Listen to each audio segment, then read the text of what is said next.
Onyame na ebo sa de ni na mu nimu a enene also for lack of knowledge my people are destroyed, perish. Na yari o de adibi bo nsa e wo kasa eka. O de adibi bo usisi a e wo kasa eka. O de adibi she okon a e wo kasa eka. O de ntoma bi ababa bi ba oba ya de ye wie o so for no obi ni be down e na me obi ni be down say na ne ma me wo Mystery TV. In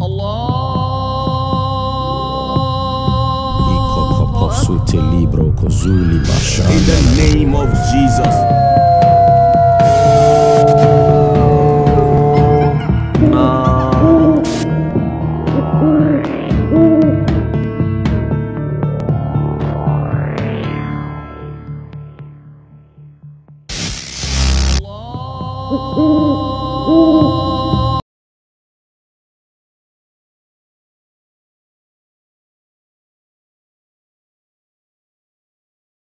Abusiam wakwaba ediba mystery TV so na say mystery bre so na yet na say ya na eye empenin sambre na aso eni ti wunwa ba da gold na bo principal penin Dr. Abednego ono na enne meni no eba beche empenin sam kai wo say dwumadi eye Dr. Abednego Invisible Spiritual and Invisible Teaching Hospital na aso masina medi dwumadi ebro doctor number na egu ase won betimi afre no na ono no atwetwe enkomo e defa sonsumu ha obi a ha busia kame ho na mentwa me ho komra sisia ne fa yefa enkomo no enhwehwe. Hallelujah. Prophet Dr. Abednego has once again demonstrated the power of God following divine guidance. He established the world first spiritual hospital, Rabboni Spiritual Research and Divine Medical Laboratory. Now, God has directed him to create the Prophet Dr. Abednego Invisible Teaching Hospital, powered by Castoplanto Technology. This unique institution will reveal spiritual realities and help you understand the unseen battles affecting your life. Many are spiritually unwell without realizing it, and many struggle to progress due to invisible spiritual conflicts. Prophet Dr. Abednego Invisible Teaching Hospital is here to uncover and address all spiritual obstacles. Bring all your problems to Prophet Dr. Abednego Invisible Teaching Hospital and witness the revelation of all that has hindered you spiritually. Visit us in Nsawam Adwaju, Oreku Liberty. For more information, please call us at 0208 599 576, 0208 599 576, or 0278 977 215, 0278 977 215, or email us at castoplantotechnologies@gmail.com. Prophet Dr. Abednego Invisible Teaching Hospital, unveiling spiritual hindrances and guiding you to divine freedom. Abusia me sign that was when ya bra twa me amametwa me ho akwaba sabredi se ne medi kan ne se eye empenin sambre na aso am second Dr. Abednego e wo menche hante ne yenko papa ho ne misa ne se empenin sam no papa amenya ye ho nti asese ene ye ba behwe bibi efe ne se enyarewa se ye ka se enyarewa kora eye die ne kofa ba na se nya bi so a die ne be ya ebetimi ade ye ho ade afisa enyarewa imu enu tebusia ye ma Dr. Akwaba na fi yeni enkomo papa eja ena yo boko nyamiado boko papa na woswe nyamiado ye ho ye papa ye dase enne wo me ye hu se wo empenin sam so no ne ye ba beka ho asem no eye enyarewa papa se ka se enyarewa de ho asem na ye ka enyarewa de se mitia me ya ebia 3D bi na ayemi fever bi na ayemi typhoid bi na menya ana enyarewa no fufuru bi wo ho ana esunsumu nyarewa de kwa na enyarewa no yo ye de ruade ase osoro ni asase ruade asutufo nyame obo osoro asase ade nyina asutufo eda wase nyam kokro be kai ho wo Yesu Kristo de ejapa isanka de nyala. The Lord that reveals secrets. Holy Ghost take control. Amen. Amen. Yo am that telephone enso nya adwin bi ne wo to jom to bia anwensem ene nya sasem bibro what you say tikantete jom no enye no ne ba jodi hey ho ne o si yari ya beat no beat so say catch ne die no yo and then say a bang we are cinema but can't it in your de a mean sem okay a mean sem a chichire a sayare a boamania a ye musu osre obre amania kura to me free here if you so a ma would adwin kura if you so would see a sound mind very good what you say and you say yare ya o yare ya o yare ya o yare ya o and perform it to Sadu amen yare ya and you know ya dumbi na Edward yeda wase onyame na ebo ni saa de ni nyina yare obi a onyame bo no yare no yo what you say obi a onyame bo no so oya abode nti abode no woton egu baabi enete say bank opebia no wa throw application na wako no wa ma a letter of administration to me sign out failure to me maubi say na ye kopeska loan o bank utie and na ukute scan so to me koto okay uniska kra to me ko try na wajibi o ko ye adwuma ni wi a na wa betu aka and na ukute scan so to me koto bi eye yare amen yeah ye be kan ho asem ni ya enu na wo kire won okay what you say na onyame na ebo saa de ni na mu nimu a enene also for lack of knowledge my people are destroyed perish na yare a ye ka ho asemu ye woni sunsumu de ene ye woni honamo de yare bi wo be hospital doctor ni so onye ne ohu anamebwa yo yare bi won so a ye mfa machine ye de ehu ebi ni example sisi a ma me bi afi London by Odu abrochiri London 3 months spend office about them. Wo be fa ni fi Ghana ni kuru be fa ni fi Ghana ko do abrochiri 3 months in about them. Wo gusu ana ne fa stroke be ye no. Ana gusu kakra na egusu nti na adwene nyina anye papa. Wo ka hwe ba ko no da ne se. Eye se ne ho to no kakra pe ne ban so a otoso mienu miensa ono so o hwade sa masisi ameka se oda London hospital. Wo hefa no mo nkoye den no waye hospital doctor na hwehwe doctor so waye no betumaye amen na say you enter into that Rabboni Spiritual Research and Divine Medical Laboratory okay your case ni ko by the Prophet Dr. Abednego Invisible Teaching Hospital and to be report to nurse yen lab yen lab no we use the Spirit of God okay yeah the Spirit na yejuma akwabe fi abrochiri America so for Matiso hospital into the machine way I'm sure open machine yes open machine or one day down yem machine uban machine kura so wo your ber mabon sam or what down yem maame okro aya oda na jo also be hunu maame na kasa ne yere na kasa ohun say ni kura da ni owo o be machine ko no be so ahwe say then ye use wo nam no wogu yem and to for one dia also ne ire se we nto ndo nim sa ba na ya test no am say me won om de test mo ja wo hanyina bibia but expert okay entino mame obana wankasa wa bodam 3 months stroke achiro se no obanso no be sure oba fefefe onu so bodam so many years or the hospital wodie say yare anenye yare wa hospital da no yare anamebwa amen na de na doctor na hwehwe no hu yare ko yare obehu no say stroke anenye sa na obehu say wadwene mu akaw amen yare anenye yare but yare no nso yobi na yare no yeden betra wutim say bodam yare no yeden ebe so wu half say o fandudo benya stroke no amen awrade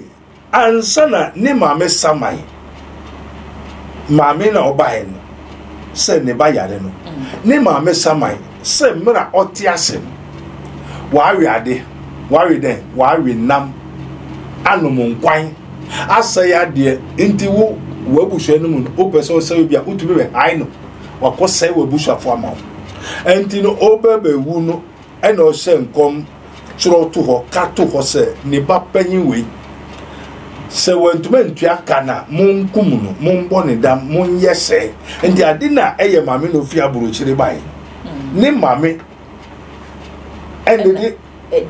edieja se emphasize we nye ne ba emfa ye ne ba esa e ka bia wo denti mo na wo wi anso a wonko ne mba so ne ma no so anso a wonko enfa ne na no so ena ade no so trese papa na sha se o mame no so o mame no so ko ne ba so ne na ni ana ho be ko na na no so. This is called ancestral curse, ancestral punishment, ancestral sickness. Amen. Amen. Mami osama ade na oyesa onu so odi jalo entino on the say ade o te kuran so se kro oh ebo no si ade asa wo didi wi a oyesa ohumi oda obua oko oko wi nam ko say ade entino ye be hwe na chese sa adwuma we saadi we enne ye be so mu asere urade ama ne niama egusu ye hu niama maame kona fakoma oba kodu abruchire ona ne ba na sense ohwani so arade da asem maame de na ekoso ne ba na sense ohwani di wankasa ondi dia ondidi onkasa on sorry wahu se na yarete amen ne maame no ekuo no wo mu no ena odi eja se boni amedi meka no me ba we na medi ni tuaka na kan se punishment wono ene dade on bodam on yare enti yare no on na koto ma ne ba na se ne ba ne nyan ono na akoto ma ne ba enti yare yeto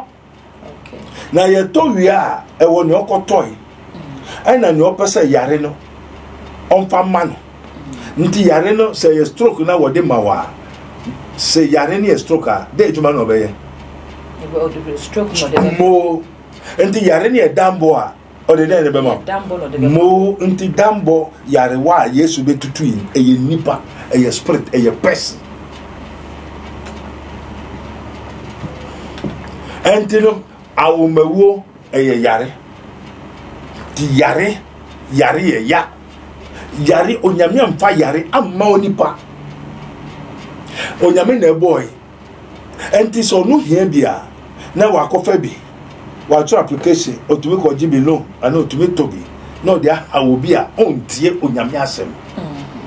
ombu yankopon sa na o ma me nso ewo tumi a otumi ko tobi what you say ababa bi ban no ne mame se asasa bufra ase no ena ode ahene to na ase won krobofo no de ahene no ode to na ase na yowo o to nsusu na ye den kobo jantra obo jantra ni wi afesika ne breye na wo bre na ko mame nsusu no se aduma no ye den akoye we ena o si dan so ma wo mo busua wi o pa ne kunu sa ware de ware on ye den onye bi endo ye kroboni ni edibribi to wase wonnim ni awoma me aka to honti a ode to wase endi adibi a wode ma obiara e wase kire ode adibi bonsa e wo kasa eka ode adibi bo usisi a e wo kasa eka ode adibi hye okon a e wo kasa eka ode ntoma bi gusu a e wo ase kire na saadi na wode ma obiara nso nya ye dade yare asawo jantra kusu papa mu ni ade nyina yare yare onya kunu dade yare onya juma dade yare wa juma say dade yare onya accident dade yare obi koto the spirit of accident on the amount brante bi na no ko ejuma ohun se ne ka se ne ade ka no koto ogbomu ba ye be hina na esa me na me di me kula me se me kumuna osofo efa ho onu ane yire denti sa yare ne won ho ansa na ne kunu be ye den ebe ware no enti de se yare ne won so a obeye adwuma na onye adwuma obeye enti sa yare ne se ukunu kumukunu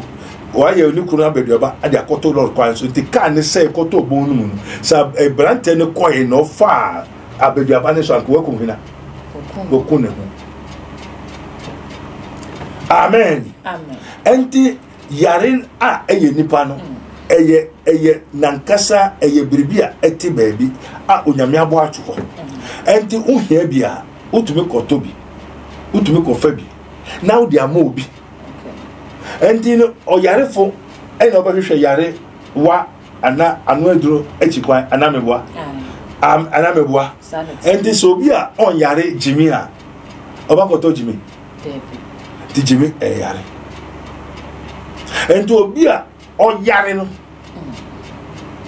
ana otumi den ehwehwe yare na no aduro. Amen.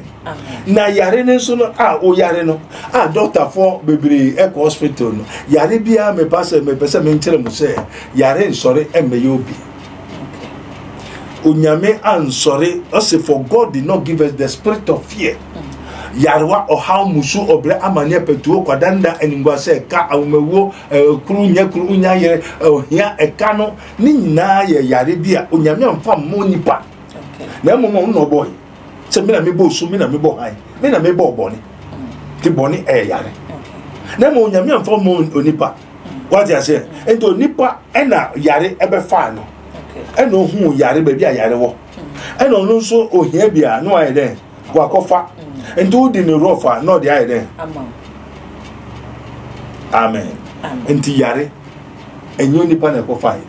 yare na be hwe onipa ena yare ne so no utu baby a otumi ba unchen no betra Abraham friend papa yare we ya ye ka ho asem yo ye hwe ye dada setenam ni abrabo aye buya ye nim se honam ni so ne de ye kan yare wa ye de be ko hospital na ya kohwe ye mogye mu ye hu se wo ke bia wo se wuti na ye hwehwe mu na malaria na ye ni ama malaria dro no anu na ho ato ampa wo se wo ye na ye hwehwe mu na bia ye ulcer bia ye funyare bi na wonya na ya ma wo dro na ho ato wa ma ya te ase se awomawo ye yare se wonya dwuma nye yare se wonya accident yare se wo peba na wonya bi yare wo power na wonya yare wenim nyina ye sunsum mu yare bi a hanyame mma enu nti se de honam de na e ko hospital dia papa sunsum mu de no ehenya de beko ye den ni nya ye be den so ya say ho yare afi onyame nsa erade ye da wase na no e bai se eja na osoma me no na oni Peter no mukasa na waka so Yesu Peter mame yare so ati ase aina wonim se Yesu kwa koto paracetamol na se o beka so fa no hospital ana mewa anti na wo hwe Yesu na Yesu hwe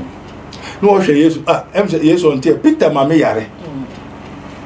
aina wo mo se o yare fever se fever de se o hospital na koto edru Yesu duwa no se fever pie kasa keke na fever ni eden epie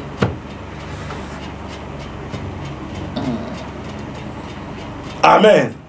It is written, when the evening was come, they brought unto him that were possessed with devil, and he cast out the spirit with his word before healing them.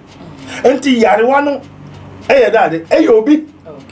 and the Yesu obesa yaria o ma yare ne ko ansana nti se yare no o ma ne ko ansana o sa yaria na yare ye den aden na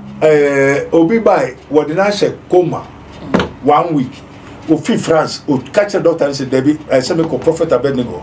na doctor say make fast go o try take it wo and then no ba adechia obewu na papa no ma me saman and ese ne banim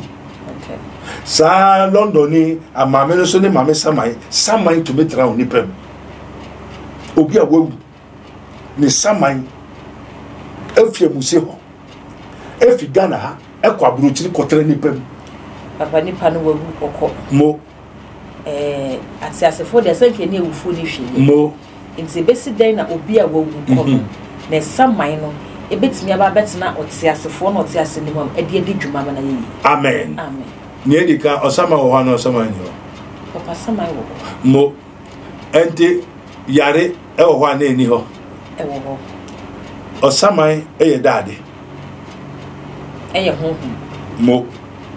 enti sana yare wa no so ye dade e ye ho ti se yare wa to metro ni pomo e ho to metro ni pomo osama so e ho metro ni pomo to metro ni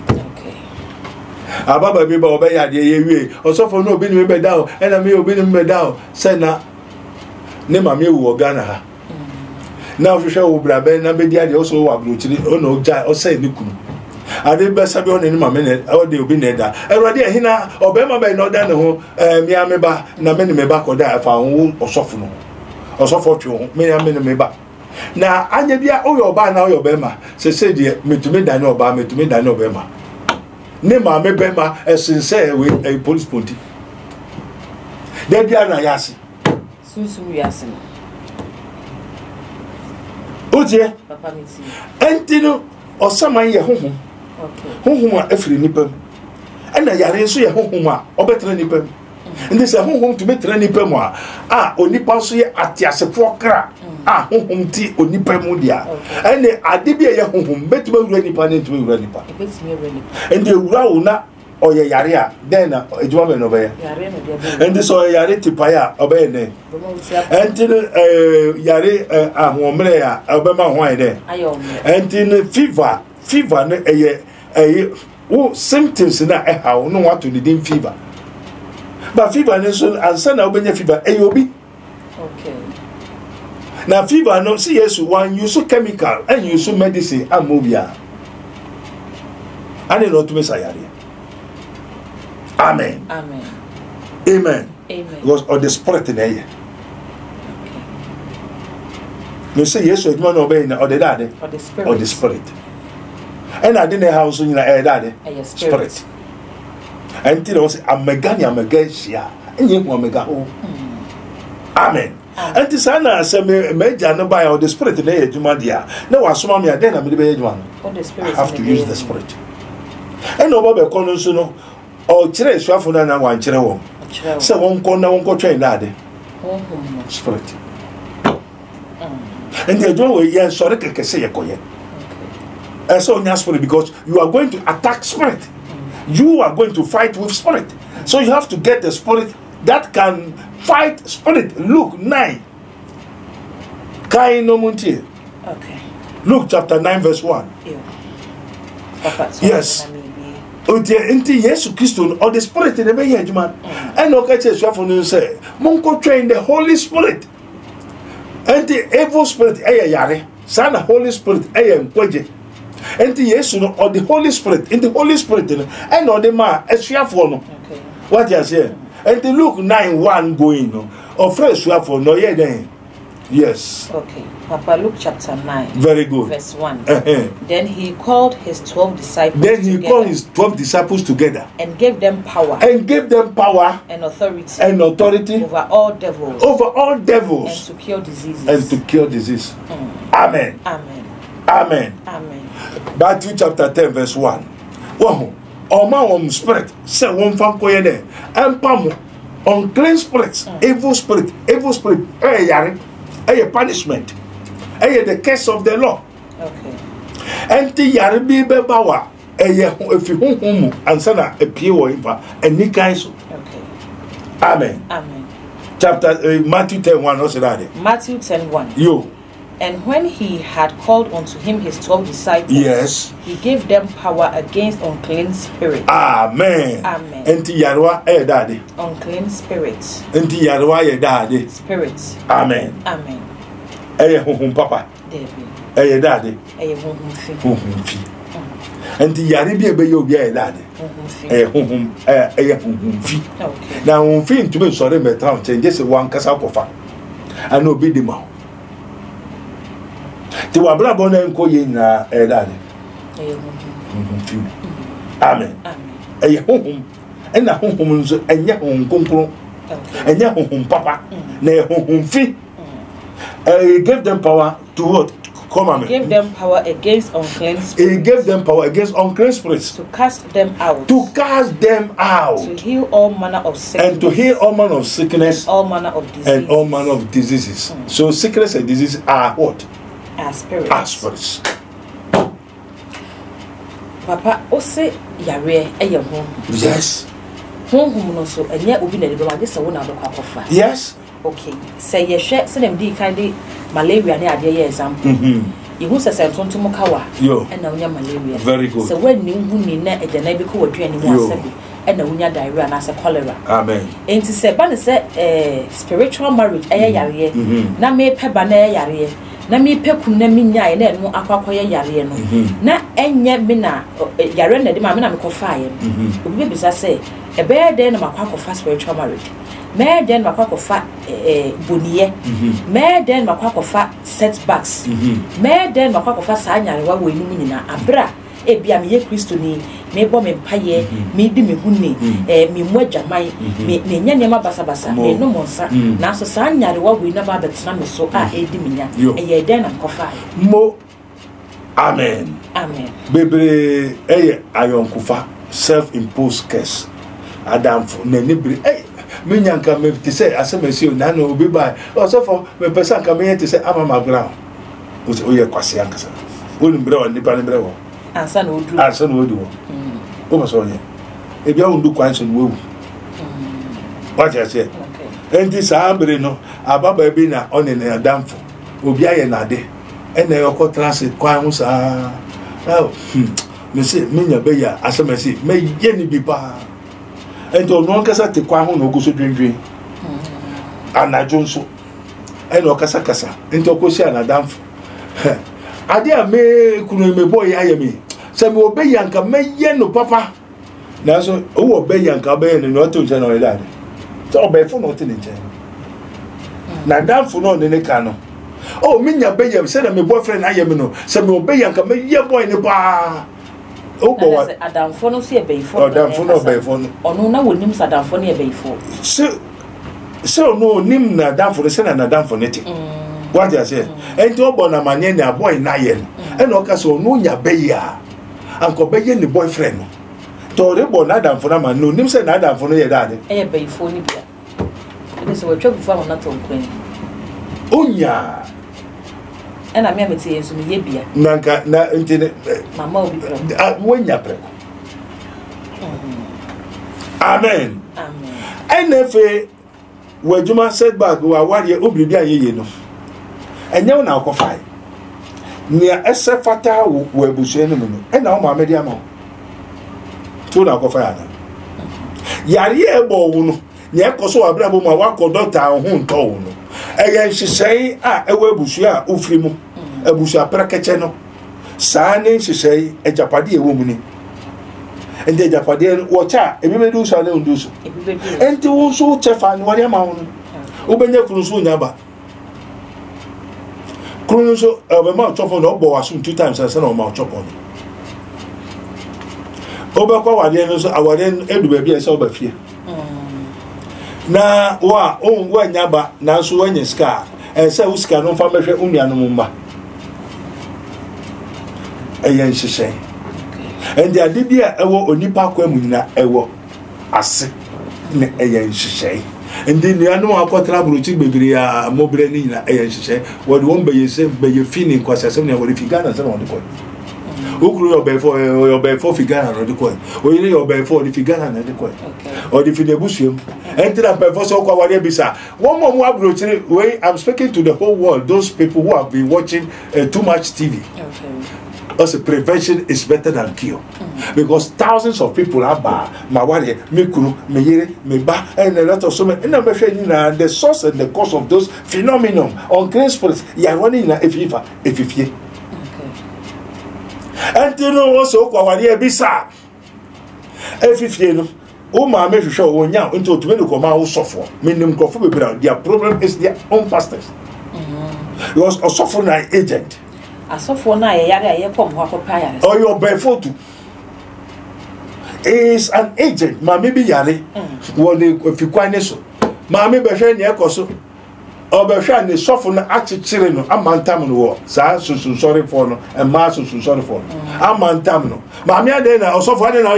o member ni sa o na busu afo ni se me mantam na wo kuma o member mbi to osofo ne obefo amen amen sorry bebre agent of the devils and ade ekoso wa brabo mu senya o maame ena edu akoja eye o papa ena ye busu ejapade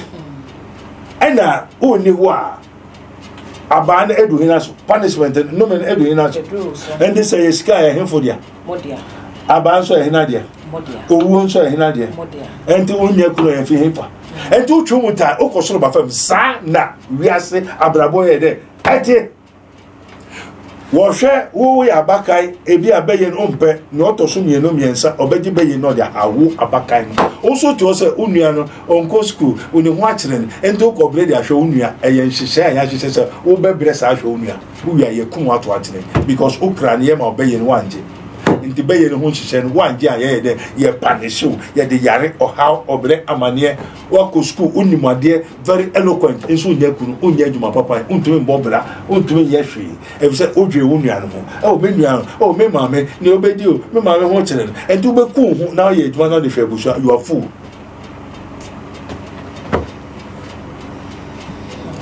eye ebusu nhihye enye wo ade enye se humobo enye humobo they have fooled you and the last minute you die for want of wisdom because unim o show abusu an e o se humobo menuan won go school won school fees won what your member me niska me papa nhwe me mama bio enti me so se me yiri me ho na me mebu abusu you are fool sani ahihye se wo monkey the work bamboo the chop anajo wo committee na wo sere obewie na ye de yare ato baso nti papa ye ni bi kran eye yare me say papa ye ni bi ye that eye yare onim so bo abusuan woni ba beti because wo fi abusua emu ye din ena ofri mu na nyame adom akoye minister akoye aburuchiri wato cast nti so dan woni ba fi abusua sa na ya yo se wo kwa wo be yi na so ye ye no be sa da ba fi aba be hwe busu yo na wo kum wa fa woni ma da bia oba yare a ne boye den won se yare bo ne boye den edura obeto no ne boye den enu ne yare abo den ti yare bo ha ne bo nya den yare bo ha ne boye den enti no wa wo ska no ene wo de yare a ne boye den eye den eto so cause obenyeska the more o yare na wo to eduro na wo se ska no na won wo den omunye bi because when you say wakacho se bronska time famba and this ana wa hihye se sa de ye na ko hospital o say ska no na wo mu ge na wo hwe wo mu na wo bre na wo kra ne bre na wo to duro millions of millions every month be a draw obeto obrabo obebo nyina it goes to their coffers sa na wa hihye yare ne de amawo say yare ne yew at the end of the month I ever be to amukan na yare na no ide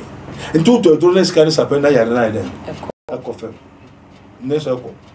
na no abras ko ho meka enti yarwa yare ye ya yare yobi enti na Yesu Kristo bai no o tere mu jitumi we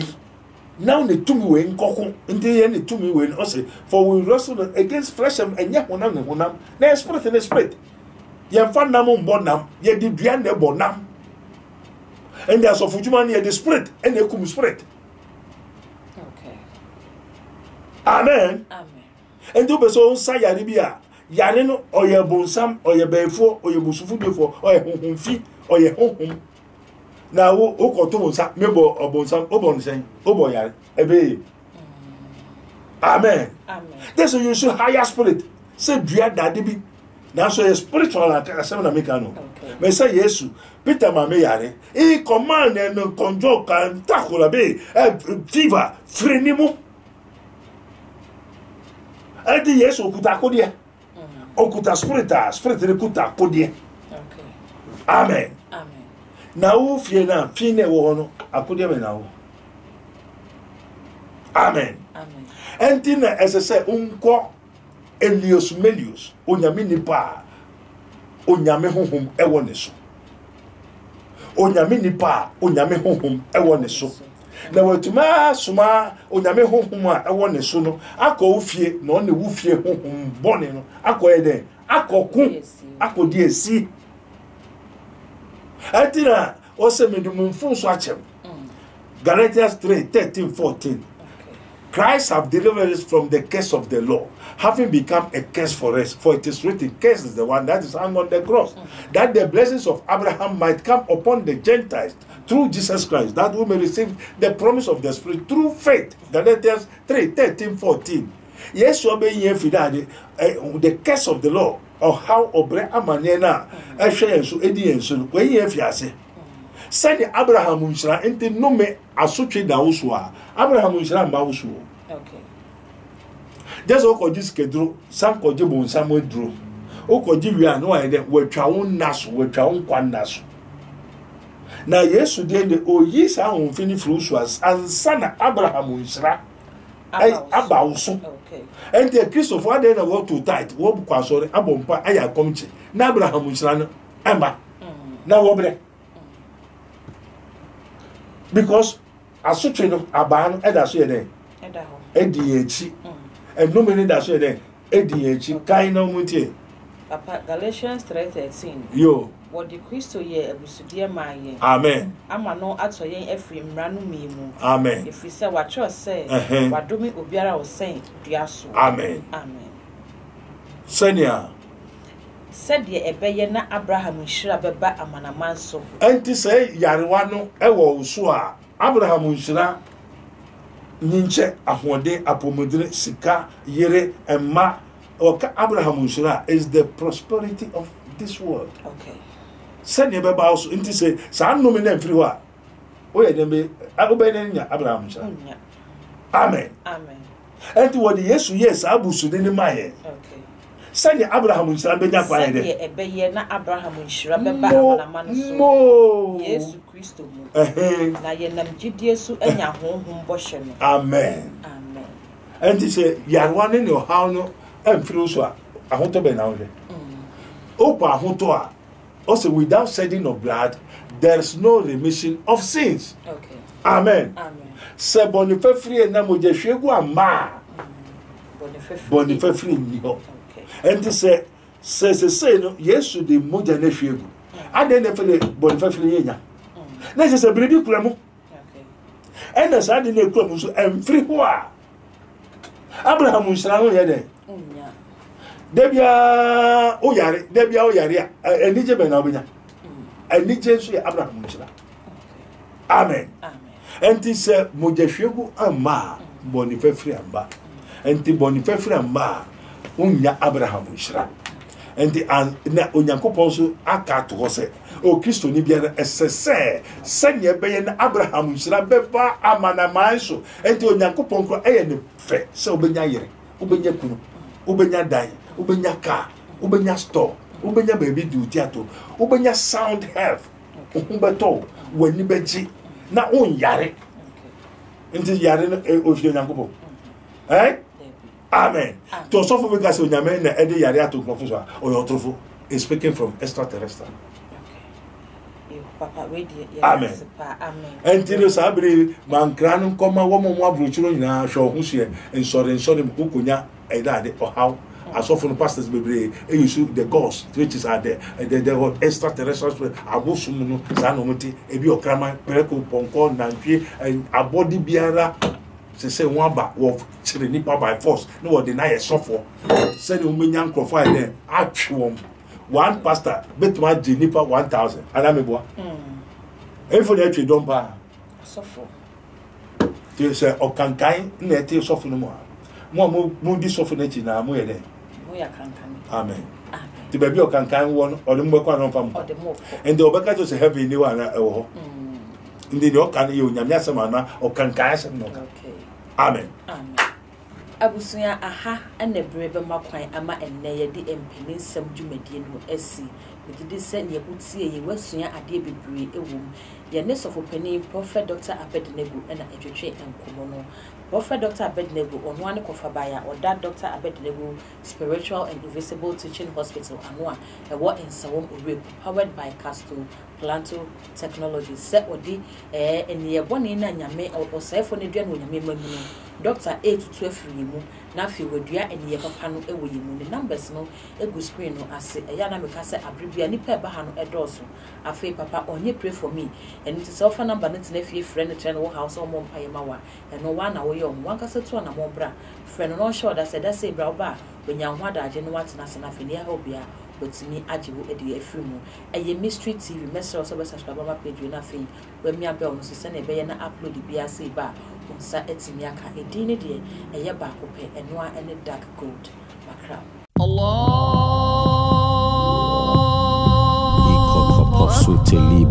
In the name of Jesus.